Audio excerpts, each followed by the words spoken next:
नमस्कार मित्रांनो, मोहक मराठी कथा या यूट्यूब चॅनलवर आपले मनपूर्वक स्वागत आहे। यात तुम्हाला नवनवीन कथा ऐकायला मिळतील। जर तुम्हाला मी सांगितलेल्या कथा आवडत असतील तर माझ्या कथांना लाईक आणि सबस्क्राईब करा आणि नवनवीन कथांचा आनंद घ्या। उदास मॅडमला पाहून जेव्हा मी त्यांना विचारले, काय झाले मॅडम, तुम्ही अशा उदास का दिसता?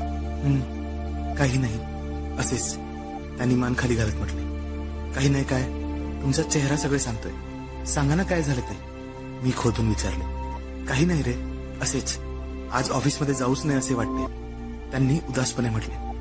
का हो? ते ऐकून माझा मूडच ऑफ झाला। ऑफिसमध्ये त्या नाही येणार म्हणजे?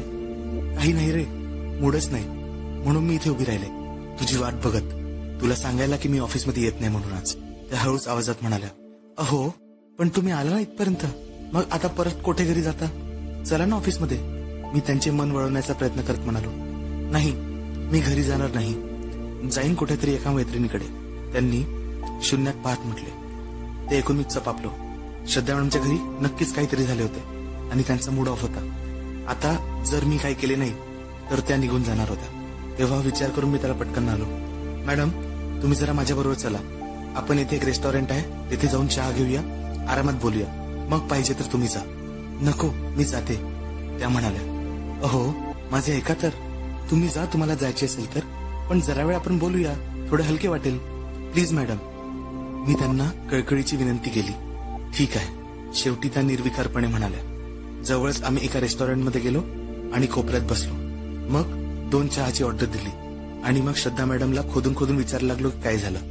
नाही करता करता शेवटी त्यांनी सांगितले, आदल्या दिवशी रात्री मॅडमचा जरा सेक्सचा मूड झाला होता। त्यांनी रात्री झोपल्यावर नवऱ्याला सेक्ससाठी चावळायला सुरुवात केली, पण त्याने काही रिस्पॉन्स दिला नाही। त्याने मॅडम वैतागल्या आणि त्यांनी नवऱ्याबरोबर बाचेबाची केली। मग शब्दाला शब्द लागले आणि त्यांचे भांडण झाले। भांडणात शेवटी वैतागून त्यांच्या नवऱ्याने त्यांना एक थापड लावून दिली। ते सांगताना मॅडमच्या डोळ्यात एकदम पाणी तरळले। मलाही त्यांची कीव आली आणि मी त्यांचे थोडे सांत्वन केले। मला थोडे असे वाटले की जास्त काही सिरियस झाले नाही। चहा पिता पिता मी त्यांना थोडे समजावून सांगितले आणि इतके मनाला लावून घेऊ नका असा सल्ला दिला। त्याने त्यांचा थोडा मूड बदलला आणि चेहऱ्यावरील टेन्शन कमी झाले। बघितलंच ना मॅडम, तुमचा चेहरा कसा खुलला ते, म्हटले होते ना की दुःख शेअर केले पाहिजे। हो रे, बरोबर बोलत होतास, पण त्यांनी रात्री मला थापड मारली, त्यांनी मला खूप अपमानास्पद वाटले। मी असे काय मागत होते त्यांच्याकडे, बायकोच आहे ना मी त्यांची, त्यांनी फनकारत म्हटले। अहो तुम्हाला म्हटले ना मॅडम मी, सोडून द्या तो राग, त्याला पण कळेल त्याची चूक आणि आज येईल बघा लाळगोटत तुमच्याकडे। मी मुद्दाम त्यांना आशेचा किरण दाखवला। आज आला तर मी बदला घेईन, आज मी त्यांना धोडकावून लावेल, त्यांनी रागात म्हटले।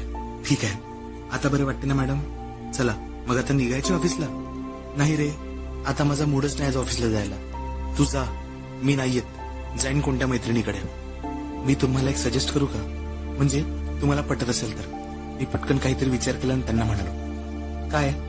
म्हणाल्या, तुम्ही ऑफिसमध्ये येत नाही ना, मी पण दांडी मारतो, आपण दोघे बाहेर कुठेतरी भटकूया। मी त्यांना सजेस्ट केलं। अरे कशाला, माझ्यामुळे तू कशाला दांडी मारतोस, त्यांनी आश्चर्याने विचारले। मग काय झालं? मी म्हटले ना तुमच्यासाठी मी काही करेन। ते ठीक आहे रे सागर, मला कळतात तुझ्या भावना, पण असे एकाच दिवशी आपण दोघे दांडी मारणे योग्य नाही, ते पण आज साहेब नाहीत अशा दिवशी, त्यांनी मला समजावत म्हटले। अहो मग काय झाले? अरे पण आपण तसे फोन करून आधी सांगायला पाहिजे होते ना, त्या म्हणाल्या। मग ठीक आहे, तुम्ही एक काम करा, येथून एका पब्लिक बूथ वरून ऑफिसमध्ये फोन करा आणि तुमची तब्येत ठीक नाही म्हणून तुम्ही ऑफिसला येणार नाही असे सांगा। मी ऑफिसमध्ये जातो आणि कन्सल्टंटकडे जातो असे सांगून निघून येतो। हा, असं काय केलं तर ठीक होईल। श्रद्धा मॅडमला माझी युक्ती पटली, पण त्यांनी पुढे विचार केला, अरे पण आपण जायचे कुठे, दिवसभर कुठे भटकायचे, ते ठरवू आपण, आता निघूया इथून। तुम्ही फोन करा, तोपर्यंत मी ऑफिसमध्ये जाऊन येतो, 15-20 मिनिटांनी तुम्हाला इथेच भेटतो। त्यांना जायला सांगून मी ऑफिसकडे निघालो। ऑफिसमध्ये जाऊन मी 5 मिनिटं थांबलो। श्रद्धा मॅडमचा फोन आलेला मला पिऊनने सांगितले। मग काही ड्रॉइंग्स माझ्या बॅगेत घेतल्या आणि त्याला सांगितले की मी एक अमुक कन्सल्टंटकडे चाललोय, मला याला संध्याकाळ होईल। त्याला सगळी इन्स्ट्रक्शन्स देऊन मी ऑफिसमध्ये लक्ष द्यायला सांगितले। साहेबांचा फोन आला तर काय आणि कसे सांगायचे हे मी त्याला समजावले आणि मग मी ऑफिसमधून बाहेर पडलो आणि भरभर चालत स्टेशनवर आलो। कुठे जायचे याचा विचार मी करून ठेवला होता. स्टेशनमध्ये ब्रिज खाली श्रद्धा मॅडम माझी वाट पाहत उभ्या होत्या. मला पाहून त्यांचा चेहरा थोडा खुलला. मी जवळ जाऊन त्यांना म्हटले, सगळे प्लॅनिंग प्रमाणे झाले आहे, आता संध्याकाळपर्यंत आपण भटकू शकतो. अरे पण जायचे कुठे? त्यांनी उत्सुकतेने विचारले. सांगतो, आपण गोराई बीचला जाऊया. शेवटी मी त्यांना उघड केले. गोराई बीच? तेथे जाऊन काय करायचे? त्यांनी शंकेने विचारले. काही नाही, भटकायचे, झाडीत फिरूया, बीचवर फिरूया. मी म्हणालो, अरे पण पावसाळ्याच्या सीझन मध्ये बीचवर जायचे म्हणजे रिस्की आहे रे. पाऊस आला तर आपली पंचायत होईल. त्यांनी पुढील शंका काढली. नाही होणार. आजपासून आकाश एकदम स्वच्छ आहे, पावसाची काही चिन्ह दिसत नाही. आणि आलाच तर पाऊस काय, भिजू पावसात, ती पण एक मजा असते ना. मी हसून म्हणालो. आणि भिजलेल्या कपड्यानंतर फिरत बसायचे? त्यांनी पटकन विचारले. नाही, तिथे काही तासाकरता रूम भाड्याने मिळतात. तेथे आपण कपडे वाळवू शकतो. तेथे बसून डबा वगैरे खाऊया. झालेस तर थोडी झोप वगैरे घेता येईल, मी साळसूतपणे म्हटले. या प्लॅनिंग मध्ये अजून काय काय घडू शकते याचा विचार त्यांच्या मनात न यावा अशी मी प्रार्थना करत होतो. कारण जर ते त्यांनी ओळखले असते तर त्या यायला तयार होणार नाही अशी मला शंका होती. नशीब ते त्यांच्या लक्षात आलेलं नाही आणि काही क्षण विचार केल्यावर त्या यायला तयार झाल्या. मग आम्ही ब्रिजवरून दुसऱ्या प्लॅटफॉर्मला गेलो आणि थोड्याच वेळात आलेल्या विरार फास्ट मध्ये लोकलमध्ये चढलो. अर्थात मी जेंट्सच्या डब्यात आणि श्रद्धा मॅडम लेडीज डब्यात. बोरीवली स्टेशनला उतरून आम्ही परक्यासारखे वेगवेगळेच बाहेर पडलो आणि रिक्षेच्या लाईन मध्ये आलो. मॅडम जवळ आल्यावर मी एका रिक्षात बसलो आणि गोराईला निघालो. 15-20 मिनिटात आम्ही गोराईच्या खाडीजवळ पोहोचलो. तिथून आम्ही बोटीने गोराई बीचला निघालो. उतरल्यावर आम्ही परत रिक्षा केला आणि शेवटी आम्ही 15-20 मिनिटात गोराई बीच जवळ पोहोचलो. मी रिक्षातून उतरत असताना 2-3 मुले आमच्या जवळ आली आणि रूम पाहिजे का म्हणून विचारू लागली. त्यातल्या त्यात एक गरीब दिसणाऱ्या मुलाला मी हो म्हटले. मग तो मुलगा आम्हाला एका जाडीत घेऊन गेला.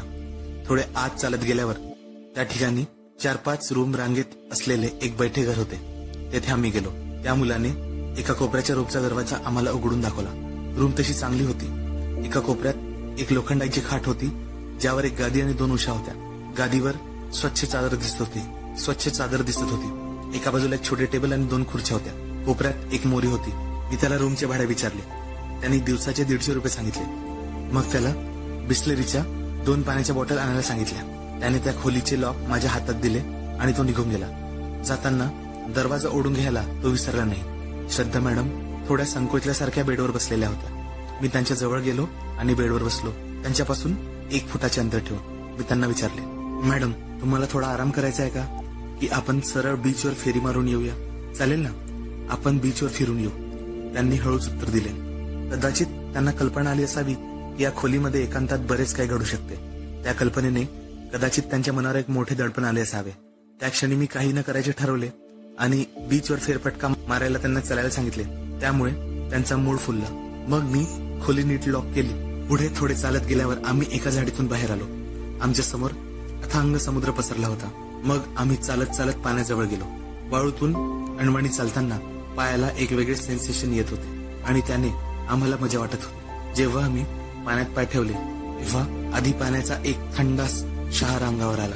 मग श्रद्धा मॅडमने सजेस्ट केले की आपण बीचच्या एका टोकापासून दुसऱ्या टोकापर्यंत चालत जाऊया आणि मग आम्ही चालायला सुरुवात केली. आकाश एकदम निरभ्र होते, पण थंडावा असल्याने ऊन लागत होते.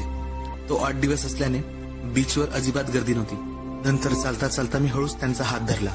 मग एकमेकांच्या हातात हात गुंफून आम्ही गप्पा मारत थोडा वेळ चालत आलो. नंतर मी त्यांच्या कमरेत हात घातला आणि त्यांना खेटून चालायला लागलो. काही क्षण त्या थोड्या टेन्स होत्या, पण मग रिलॅक्स झाल्या. त्यांनी पण नंतर माझ्या कमरेत हात घातला आणि मग आम्ही एकमेकांना घट्ट जवळ धरत चालत राहिलो. आम्ही परत बीचच्या दुसऱ्या कोपऱ्यापर्यंत गेल्यावर आम्ही परत मागे फिरलो. त्या क्षणी मी श्रद्धा मॅडमना धरून पाण्यात थोडे आत चालायला लागलो.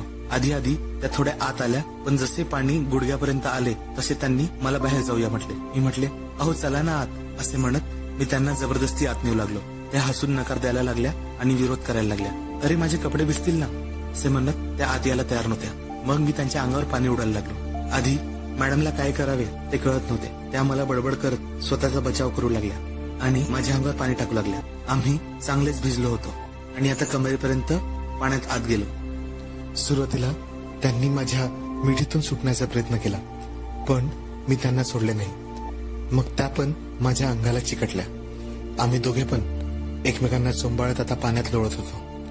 आम्ही कधी एकमेकांचे चुंबन सुरू केले हे आम्हाला कळलेच नाही. पाण्याच्या आत मी श्रद्धा मॅडमची कबुतरे दाबत होतो, तर कधी मागून त्यांच्या बुडांनाही दाबत होतो. त्यांचा हात माझ्या सोट्यावर फिरत होता.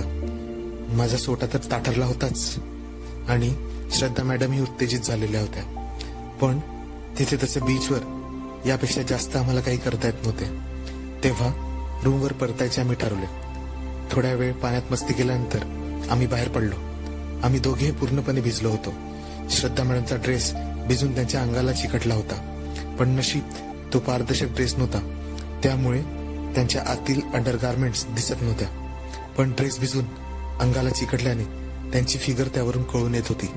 अर्थात बीचवर जास्त कोणीच नव्हते, तेव्हा लाजायचा काही प्रश्नच नव्हता. आम्ही तसेच बीचवरून चालत गप्पा मारत आम्ही घेतलेल्या रूमजवळ आलो. रूमजवळ एक मुलगा टॉवेल घेऊन उभा होता. मी त्याच्या जवळ गेलो तेव्हा त्याने मला सांगितले की रूमच्या मागे एक बाथरूम आहे ज्यात शॉवर आहे. आम्ही तिथे आंघोळ करू शकतो आणि त्यासाठी प्रत्येकी 10 रुपये चार्ज तो करणार होता. मी त्याला ठीक आहे म्हणालो आणि रुपये रूम मध्ये सोडून देतो असे त्याला म्हणालो. तो ठीक आहे म्हणाला आणि आम्हाला रूमच्या पाठीमागे घेऊन गेला. बाथरूम दाखवून तो निघून गेला. मी श्रद्धा मॅडमला म्हणालो की आता जाऊन सगळे कपडे काढून तुम्ही तिथे आंघोळ करा आणि सगळे कपडे चांगले धुवून पिळा, मग परत घाला. त्यानंतर आपण रूम मध्ये ते सुकायला ठेवूया. श्रद्धा मॅडमने ठीक आहे म्हटले आणि त्या आता बाथरूम मध्ये गेल्या. मी बाहेर उभा राहून त्यांची वाट पाहू लागलो. साधारण 10-15 मिनिटात श्रद्धा मॅडम आल्या. त्यांनी अंगावरील ड्रेस पिळून त्यातले सारे पाणी काढले होते. केस धुतल्याने त्यांनी ते मोकळे सोडले होते आणि मी त्यांना रूम मध्ये जाऊन बसायला सांगितले. मग मी बाथरूम मध्ये आंघोळीला गेलो. बाथरूम मध्ये आल्यावर सगळे कपडे काढून उघडा झालो. उघडा झाल्याबरोबर माझा सोटा कडक झाला, पण मी त्याच्याकडे दुर्लक्ष करून तशीच आंघोळ केली आणि मग मी माझे सगळे कपडे पाण्याखाली धुवून चांगलेच पिळले. मग ते पिळून कोरडे केले. कोरडे केलेले कपडे पुन्हा घातले आणि बाहेर आलो. मी रूम मध्ये आलो आणि दरवाजा लॉक करून घेतला. श्रद्धा मॅडम बेडवर एका कोपऱ्यात बसल्या होत्या. मी खिडकी वगैरे नीट लावल्यावर बाहेर कुठून काही दिसणार राहण्याची काळजी घेतली आणि निश्चिंत झालो. श्रद्धा मॅडम जवळ आलो आणि हसून त्यांना म्हणालो, चला आता आपण कपडे काढून वाळायला ठेवूया. अरे पण कपडे काढून अंगात काय घालायचे? उत्तर माहीत असूनही त्यांनी प्रश्न केला.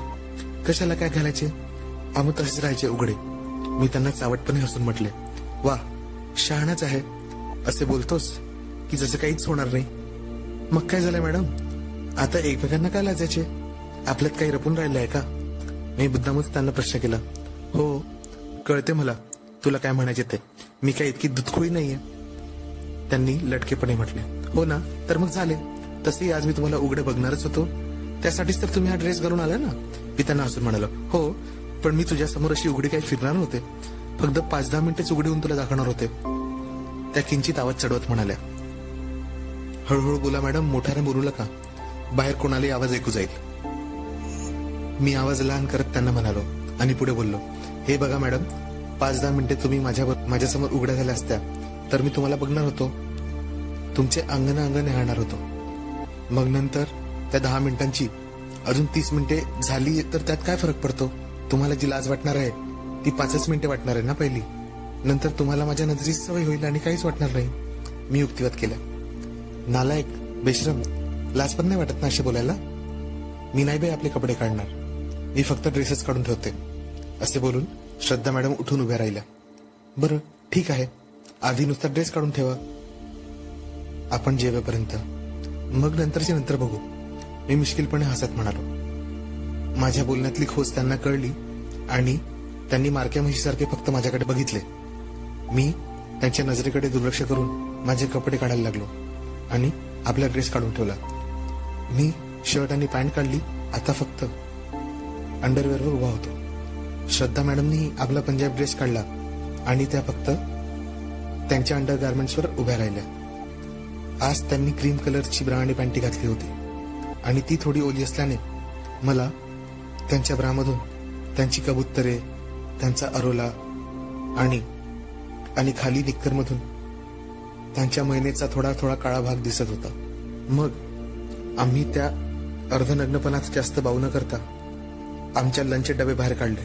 मग आम्ही एका बाजूला असलेल्या छोट्या टेबल खुर्चीवर बसून जेवायला सुरुवात केली. बोलताना आम्ही गोराई बीच आणि तेथील वातावरणाबद्दल बोललो. जेवण झाल्यावर आम्ही पाणी वगैरे प्यायलो. पुन्हा डबे बॅगेत ठेवले आणि नंतर मग आमचे ओले कपडे त्या खुर्चीवर वाळत घातले आणि टेबल खुर्ची सिलिंग फॅन खाली आणून ठेवली, जेणेकरून आमचे कपडे लवकर सुकतील. तिकडे श्रद्धा मॅडम भिंतीला उभ्या टेकून त्यांना रेलून बेडवर बसल्या होत्या. त्यांनी आपले पाय सरळ लांब करत पायाची अडी घातली होती. तसेच बसून त्या उत्सुकतेने माझ्या हालचालींकडे पाहत होत्या. जेव्हा माझे झाले, मी जवळ त्यांच्याकडे गेलो, त्यांच्याकडे बघून हसलो आणि त्या प्रसन्नपणे हसल्या. मी बेडवर चढून त्याच्या बाजूला पडलो. आधी 1 वितांचे अंतर आमच्यामध्ये होते. मी त्यांच्या आणखी जवळ गेलो, त्यांना माझ्या मिठीत ओढले आणि त्यांच्या कपाळावर एक चुंबन घेतले. त्या माझ्या मिठीत आल्या आणि माझ्याकडे बघून लाडीक स्वरात म्हणाल्या, सागर, तू एक चांगला मुलगा आहेस ना? तू माझी खूप काळजी करतोस ना? ऑफकोर्स मॅडम, त्यात काही शंका नाही, मी अभिमानाने उत्तर दिले. तुला माझ्या सुखाची खूप काळजी असते ना? तू माझ्या सुखासाठी काही करू शकतोस, बरोबर? हो मॅडम, अगदी बरोबर. मी तुला एक रिक्वेस्ट करू, तू ऐकशील? ऐकेल ना मॅडम, त्यात काय तेवढं, फक्त तुम्ही सांगा. काल रात्री ना मला काही नीट झोप आली नाही. यांच्याशी भांडून मी खूप अस्वस्थ झाले होते. तर माझी इतकीच रिक्वेस्ट आहे की मला फक्त अर्धा तास व्यवस्थित झोपायचे. तेव्हा माझी झोप होऊ देशील ना प्लीज? त्यांनी काकुळतीने मला विनंती केली. ओह कमॉन मॅडम, मी तुम्हाला नक्कीच झोपू देईन. इतक्या कळकळीने विनंती करायची काय गरज आहे? मला खरंच तुमची काळजी आहे. तुम्ही झोपा खुशाल. मी अजिबात तुम्हाला डिस्टर्ब करणार नाही. तुम्ही जेव्हा उठाल तेव्हाच मी उठेल. असे बोलून मी त्यांना जवळ घेतले आणि त्यांचे एक चुंबन घेतले. तू किती चांगला आहेस, तुझा आधार आहे म्हणून माझ्या जीवनात थोडे सुख आहे, असे बोलून श्रद्धा मॅडम मला बिलगल्या आणि दोघेही किसिंग करायला लागलो. थोडा वेळ आम्ही उत्कटपणे एकमेकांना चुंबत होतो. माझा हात त्यांच्या अंगावरून फिरत होता, पण तो वासनेने फिरत नव्हतो, तर मी त्यांना प्रेमाने गुंजारत होतो. त्यांना पण ते कळत होते आणि त्यामुळे त्या माझ्या मिठीत सुखावत होत्या. साधारण 10 मिनिटे तसे एकमेकांना बिलगून बसल्यावर मी त्यांना म्हणालो, झोपा मॅडम, मी पण झोप तुमच्या बाजूला. बिंदास्त झोपा, मी काही त्रास देणार नाही. असे म्हणून मी उठलो. रूम मधील ट्यूबलाईट चालू होती ती बंद केली. आता रूम मध्ये उजेड कमी झाला होता. खिडक्यांच्या दरवाजाच्या फटीतून जो काही प्रकाश येत होता तेवढाच काय दिसत होता. दोन्ही उशीवर आम्ही डोके ठेवले आणि मी मॅडमला कुशीत घेऊन डोळे मिटून घेतले. त्या पण झोपायचा प्रयत्न करू लागल्या. श्रद्धा मॅडमला शब्द दिल्याप्रमाणे मी खरोखरच त्यांना काही करणार नव्हतो.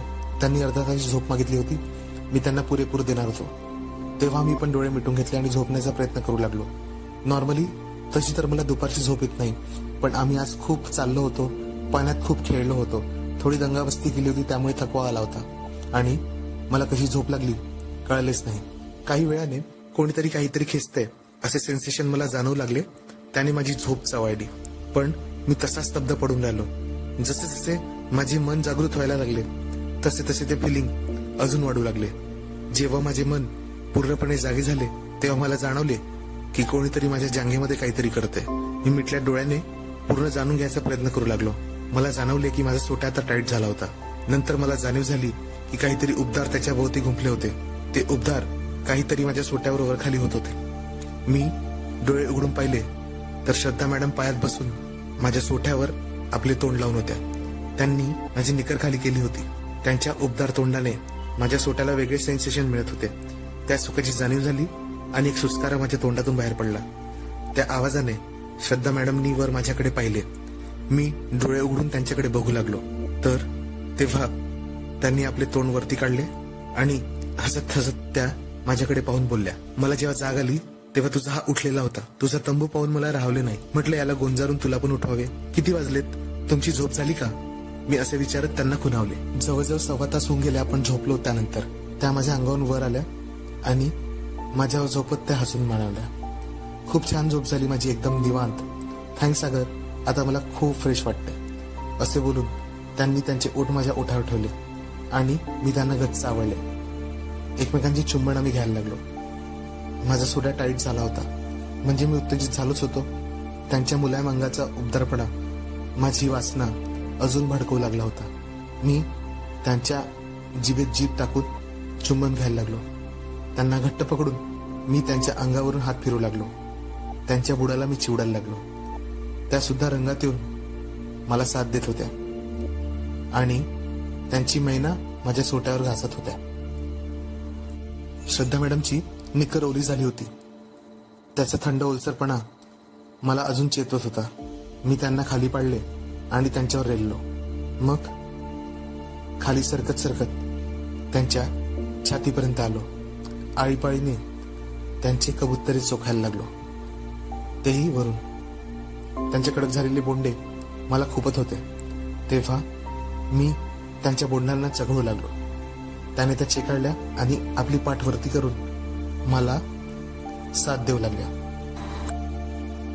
मी त्यांचे पोट बेंबी करत करत खाली आलो आणि त्यांच्या मैनेवर आपले तोंड ठेवले आणि उलटा फिरून माझे पाय श्रद्धा मॅडमच्या तोंडाकडे घेऊन गेलो. मॅडमला कळले होते माझ्या मनात काय आहे.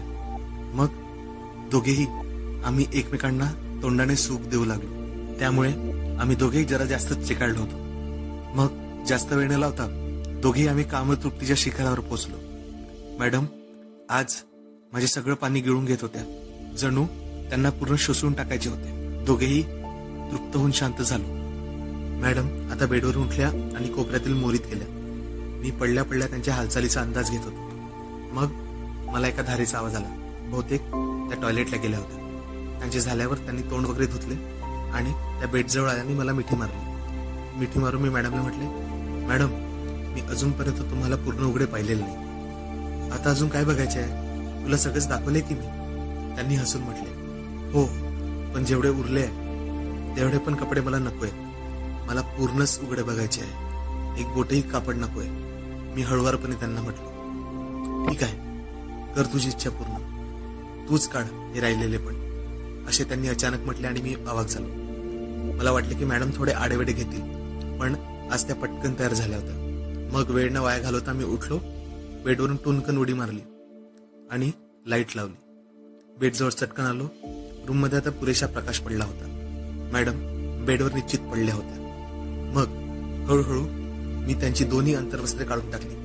आता त्या पूर्णपणे उघड्या माझ्या समोर लेटल्या होत्या. त्यांना असे बघून माझा जीव कासावीस होत होता. माझी तगमग आता काही शांत होणार नव्हती.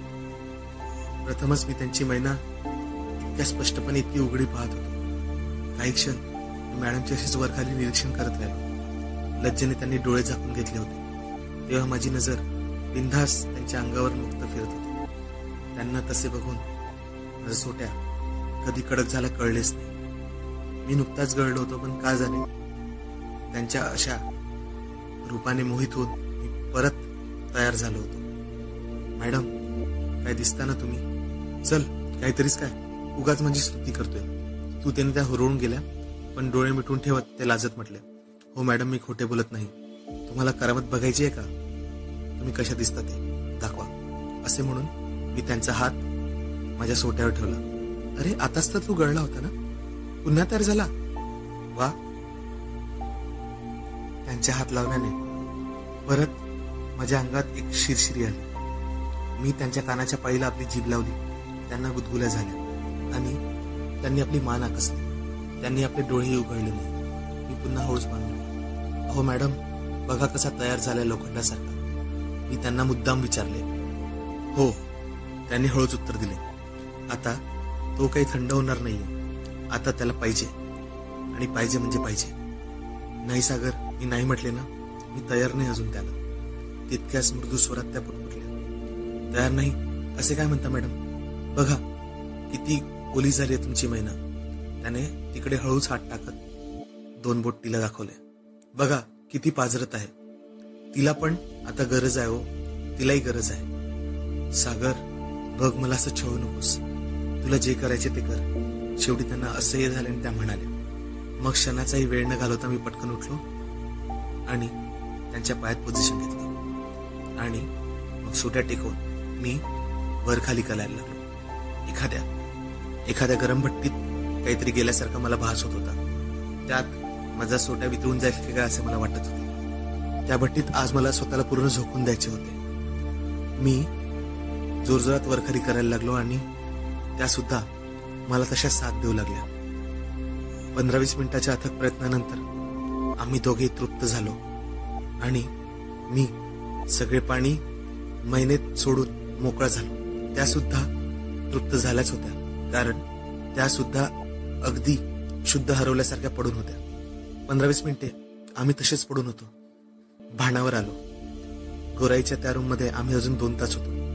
त्या 2 तासात आम्ही एकमेकांना 2 वेळा केले. यावेळी मी खाली झोपलो होतो आणि मॅडमला मी वर येऊ दिले. त्यांना त्यांच्या पद्धतीने तृप्त होऊ दिले. अंधार पडायला लागल्यावर आम्ही गोराईवरून घरी जायला निघालो. दुसऱ्या दिवसापासून श्रद्धा मॅडम आणि माझी वेगळीच माझ्या ऑफिसमध्ये सुरू झाली. आता आमच्या दोघांचा कल एकमेकांसोबत करण्यात जास्त असायचा. आम्ही एकमेकांना सुख देण्याचा जास्त प्रयत्न करायचो. जसा जसा वेळ मिळेल तसा तसं आम्ही एकमेकांना शरीर सुख द्यायचो. कधी कधी आम्हाला फक्त 15-20 मिनिटाचा एकांत मिळाला तरी आम्ही एकमेकांना शांत करून मोकळे होत असो. कित्येक दिवस आम्ही रिस्क घेत होतो, पण आमच्या नशिबाने आम्ही कधी पकडले गेलो नाही. कुणाला काही संशय आला नाही. आला असला तरी आमच्या वयाच्या फरकामुळे कोणीही आमच्यावर विश्वास ठेवला नाही. आमची ही छुपी प्रेमकथा जवळजवळ 2 वर्ष सुरू राहिली. नंतर मला एका मोठ्या फर्ममध्ये जॉब चालून आला होता. मी कंपनी सोडण्याचा निर्णय घेतला. श्रद्धा मॅडम बरोबरील संबंधांमुळे मी खरे तर कंपनी सोडत नव्हतो, पण त्यांनीच मला नवीन जॉब स्वीकारण्यास भाग पाडले, कारण ती फर्म खूप नावाजलेली होती. म्हटले तर त्या मला थांबवू शकत होत्या, पण त्यांनी त्यांची चूक पाहिले नाही, माझी उन्नती बघितली. ज्या दिवशी मी कंपनी सोडली 2 दिवसानंतर मॅडमनी ऑफिसला दांडी मारली.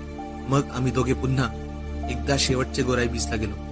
अर्धा दिवस आम्ही रूममध्ये मनसोक्त करून घेतले. निघताना मॅडम वेळासारख्या रडत होत्या. त्यांना पाहून माझे डोळेही पाणावले होते. आमचे संबंध अशा पातळीवर आले होते की आता ते फक्त शारीरिक राहिले नव्हते तर भावनिक झाले होते. पण ते भावनिक संबंध तेव्हाच तोडणे उत्तम होते, कारण त्यानंतर ते तोडणे आम्हा दोघांनाही भारी पडले असते. नंतर मी कंपनी सोडल्यानंतर काही महिने आम्ही रेग्युलर भेटत होतो. कधी कधी कुठे रूमवर नाहीतर हॉटेलमध्ये जाऊन आम्ही एकमेकांना खुश करत होतो. पुढे पुढे मी बिझी होत गेलो आणि आमचं भेटणं कमी होत गेलं. नंतर मी परदेशात जॉबसाठी गेलो आणि माझी श्रद्धा मॅडम बरोबरचे संबंध संपुष्टात आले. मग अनेक वर्ष आमच्या एकमेकाशी काही कॉन्टॅक्ट न झाले, काही खबरबात नव्हती. जवळजवळ 2 वर्षांनी मी सुट्टीवर मुंबईमध्ये जात असताना दादरला मला श्रद्धा मॅडम दिसल्या. मी बाजूच्या गल्लीत कार पार्क केली होती. माझी बायको कार आणायला पुढे गेली होती आणि माझा मुलगा इकडून तिकडे पळत होता. पळता पळता तो एका बाईवर आदळला. मी त्याला सावरले. ती बाई पण वळून त्याला सावरायला गेली. मी हसून त्यांना थँक्स म्हटले. मला लक्षात आले की मी तर या बाईला ओळखतो. विचार केल्यावर पटकन माझी ट्यूब पेटली. मला आठवले की त्या श्रद्धा मॅडम आहे. मी पटकन वळून त्यांना हाक मारली. त्यांनी चमकून माझ्याकडे बघितले. त्यांना माझा चेहरा ओळखीचा वाटला नाही. साहजिकचपणे मी चांगला हेल्दी झालो होतो. माझ्या चेहऱ्याची ठेवण बदलली होती. त्यांच्या चेहऱ्यावरील प्रश्नचिन्ह पाहून मी हसून माझी ओळख दिली. त्यांनी आश्चर्याने आवाजला. त्यांना पाहून अर्थात आनंदच झाला होता. आम्ही एकमेकाची ख्याली खुशाली विचारत होतो. तेवढ्यात माझी मिसेस कार घेऊन आली. मी मॅडमशी तिची ओळख करून दिली आणि थोड्या वेळ आम्ही त्यांची चौकशी केली. शेवटी मी बाय करून कारमध्ये बसलो. निघताना श्रद्धा मॅडम माझ्या मिसेसला म्हणाल्या, तू खूप लकी आहेस की याच्यासारखा नवरा तुला मिळाला. त्यांच्या बोलण्याचा गर्भित अर्थ फक्त मलाच माहित होता. कार चालवताना माझी मिसेस श्रद्धा मॅडम बद्दल विचारत होती, पण मला सुचेल तेवढीच उत्तर देत होतो. खरे तर माझ्या डोक्यात श्रद्धा मॅडम बरोबर घालवलेल्या प्रत्येक क्षणाचा चित्रपट चालू झाला होता. तर ही स्टोरी मित्रांनो इथेच संपते. ही स्टोरी तुम्हाला कशी वाटली आम्हाला कमेंटमध्ये नक्की कळवा. लवकरात लवकर आम्ही तुमच्यासाठी नवीन स्टोरीज आणि जुन्या काही पेंडिंग स्टोरीजचे भाग घेऊन येऊ. तर आमच्या स्टोरीला असेच लाईक, शेअर आणि सबस्क्राईब करत राहा आणि बेल आयकॉन दाबा.